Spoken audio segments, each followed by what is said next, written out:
I've been going around eating a lot of food these days. Quite a lot. You can see I've been putting on weight, growl. Anyway, and I realized we haven't tried an Italian joint. How can one not try Italian food? It's so good. Of course, not the Sri Lankanized Italian, where we like to Sri Lankanize things and put our own like spices in our versions, like the Chinese food, which we have bastardized. But here, we were going to check out a place that had somebody who'd been in Italy, learnt about making Italian food, and started up his own restaurant. So, this is where we headed to next. Giovanni's Presto Pizza. That's right, presto. Presto means quick, fast. So we wanted to check out what Giovanni's Presto, I wonder what else he's fast at. Oh, never mind, don't think dirty, but of course my mind wanders. Presto Pizza. Okay, so we wanted to check out Giovanni's Presto Pizza and see what Giovanni had in store for us.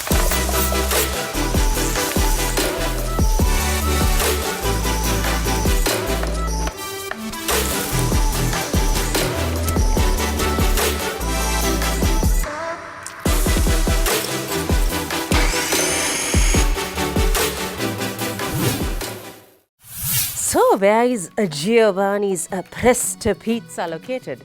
Well, for those of you who know Colombo and who know Timbirigassiaia, that lovely quaint area that has fancy houses and really nice restaurants. So, Giovanni's is in that little bit where Javat Road meets Timbirigassiaia Road, and as you go on towards Timbirigassiaia. It's a little joint. It's on the side of the road. It has that real cafe kind of feel, and you might miss it if you're not looking out for it because it doesn't have major signage. But location wise, it's in Colombo 5 to be exact. Timbirigassiaia. I know it's quite a mouthful, but it's good old Timbirigassiaia. Pretty good location, except for the parking, but in general, nice place. Logo wise, so Giovanni's is the name Giovanni. I'm sure I'm not saying it as silly as the Italians would, Giovanni or something. So Giovanni's is written in this really nice cursive font. It has a basil leaf over it. And I understood once I went to eat there why the basil leaf seems to be like quite a iconic iconic leaf that they use. And it's got Presto Pizza at the bottom. So it has a typical, the Italian flag is like red, green and white. So this is red and green. So it kind of rings home that Italian feel. So very simple, nice and basic, not too much clutter. The basil leaf is cute. And it's not majorly symbolic in a way, but it's not like, oh, plain, what is this? So it's a nice little logo, really nice, simple, no clutter, and you'd notice it a mile away. Of course, because it's cursive, you might not see it very clearly, but I like it. And that basil leaf, there. Ambience wise, so like I said, it's a little pokey place, podda pokey, where you like wedge yourself in there. So Giovanni's is in like two components, right? So there's one little place where there's an upstairs. I don't know if they use it anymore. There's a little area downstairs which is again like a strip where people sit and you can be seen to the road because it's glass.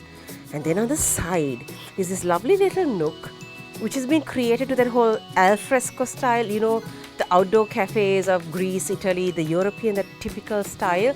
And unfortunately we went in the night, so I think it is a bit dark there, so a bit like, you can get up like dodgy things there. But in general, I think it would be really nice during the day because they had tried to create, like I said, that al fresco feel. So there were like, there's like a grill on top where they had put a fake wine of, some red berries. Because I was like, what the hell is that red berry hanging there? Nothing is fresh and that exciting, darling, not in Sri Lanka. So I realized they were fake. But it created that little, sort of like grapevines on the roof and little pots on the side, little ledges, two like strong lights coming down, a little lamp on the side, and those lovely like tables, small cafe tables with the checked red and white checked tablecloth, which is like typical cafe, right? So, but ambience wise, I liked it. I liked that cafe feel they're trying to create. Little nooks and corners, little crannies, but of course nothing as beautiful as Europe. But hey, we're trying to get there. So ambience wise, nice place, nice location except for the heat.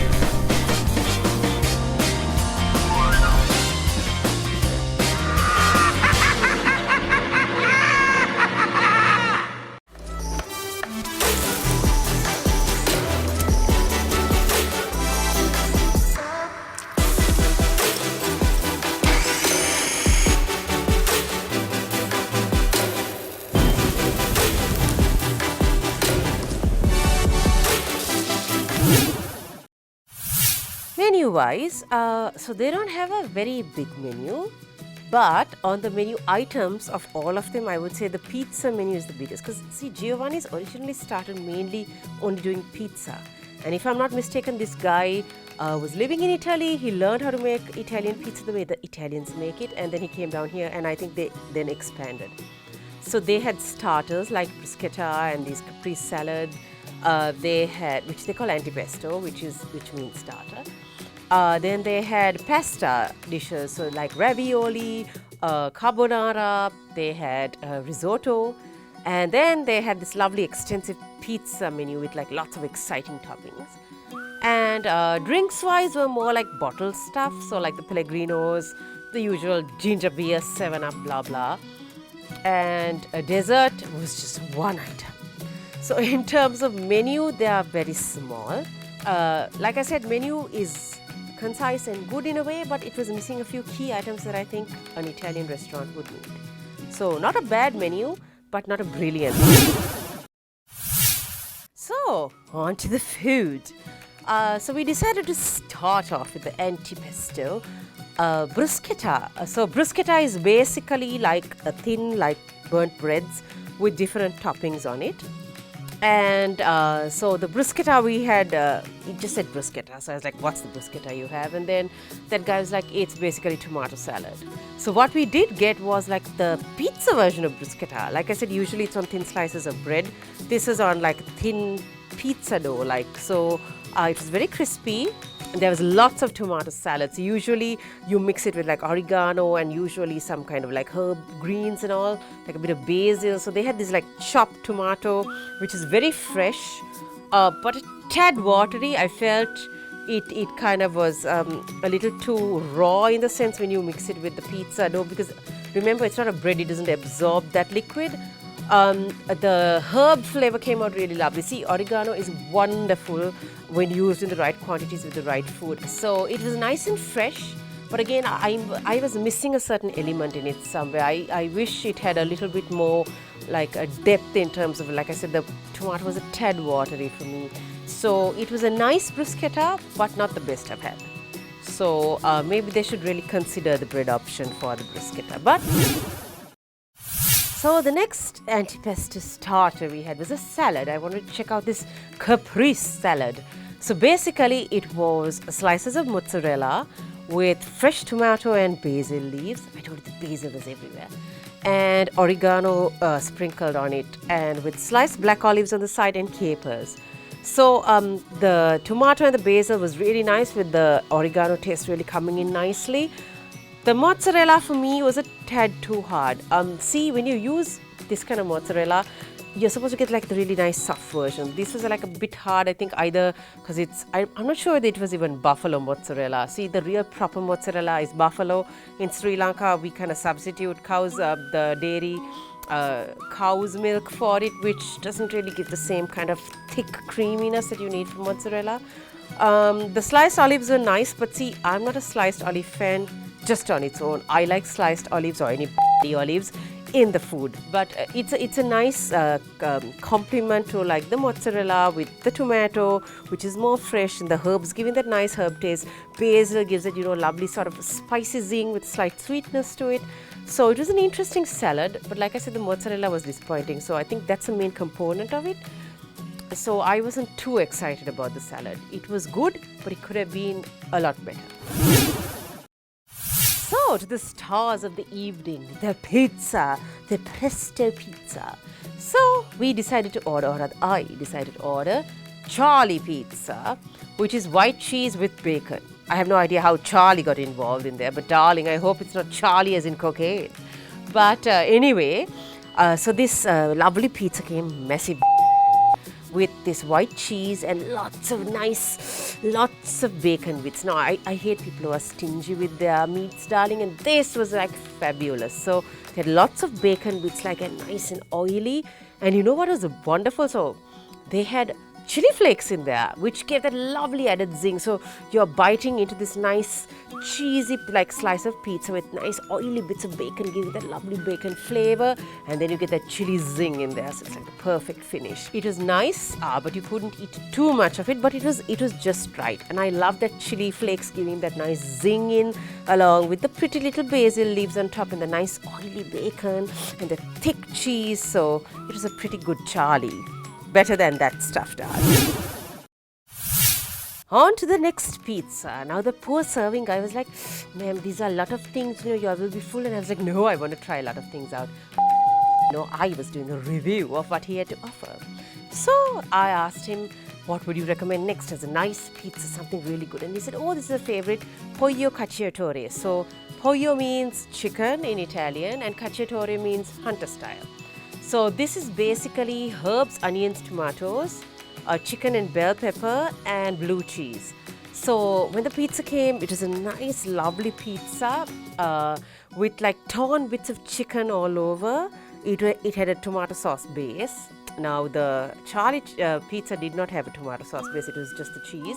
So this was tomato sauce with slices of olives, cheese, bell peppers, the torn bits of chicken. I think the blue cheese would have merged into the flavor somewhere. But overall, it was a really nice pizza because it was that nice, typical rich, really tasty pizza. But overall, hunter style. I mean, it looked hunter style, like I said, ripped chicken bits all over the pizza. But it was a really nice pizza, lovely layers of taste. Very rich, though. Again, you can't eat too much of it. But really tasty and very good. So, drink-wise, like I said, they had a very limited drinks menu, but we opted to go for, or rather I decided to choose the narang juice, and he said it's fresh narang juice, and I love narang, right? Mandarin.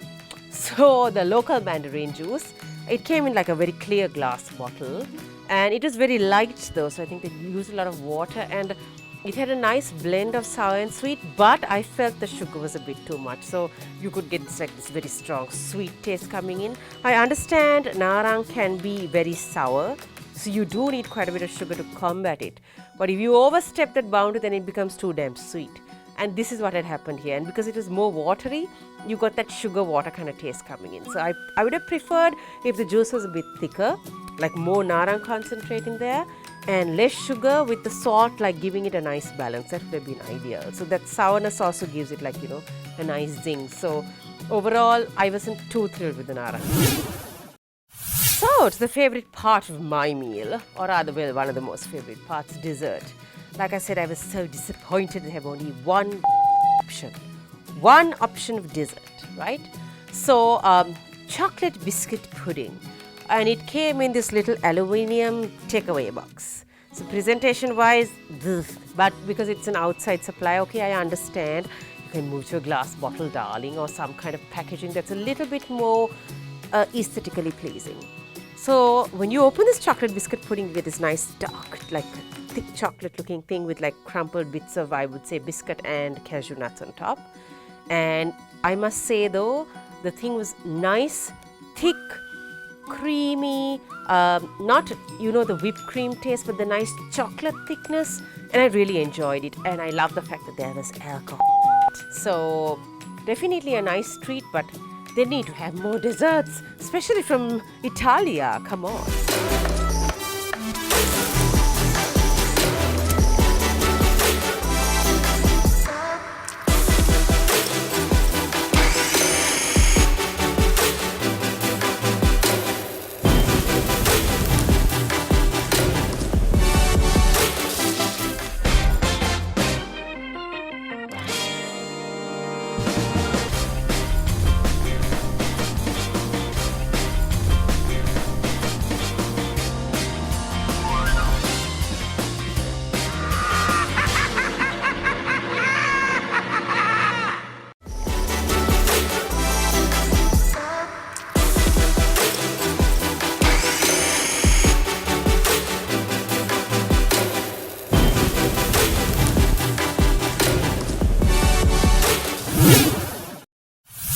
Service-wise, I told you there's a sweet little man who came with a little notebook, and he was quite good. He said he was new there because I asked him who the chocolate biscuit pudding supplier was. I was like a bit inquisitive like that, and unfortunately he didn't know, but he was sweet enough to say he didn't know.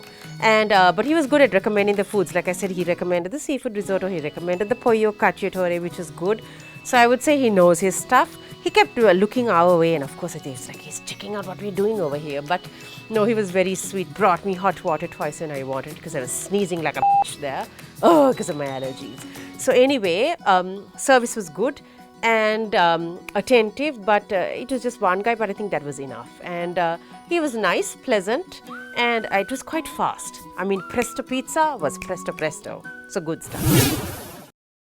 Price-wise, I would say Giovanni's Presto Pizza was very good. It's not cheap, but it's not exorbitant at all. Total, complete value for money. So the money you spend, you get a really nice portion, big portion, you can finish the and tasty, lots of filling. So they were not stingy with their portions. Their food was nice and rich, and the value for money was completely there. So it's not a cheap place, but it's not an expensive place either. I think, you can go there once a month, right, if you're a person who's willing to spend on food. So it was a complete value for money, good pricing, I would say, good pricing.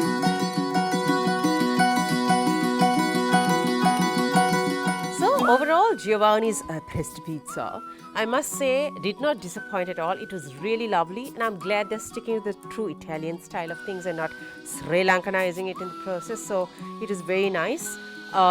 Nice cozy little place. Of course, they can improve the lighting a bit. Good value for money. Sweet little guys serving us. They need to extend that dessert menu and maybe a bit more of the starters as well, but I think they're doing that gradually. And the drinks, of course, and get some vino in there. Get some vino, man. But overall, I would say a really nice experience, and I invite you to go and check it out, possibly in the daytime, not in its blazing evening heat, but of course on a nice cool evening even. Just go check it out because I would completely recommend it. Lovely place, lovely little feel, good food, and really nice.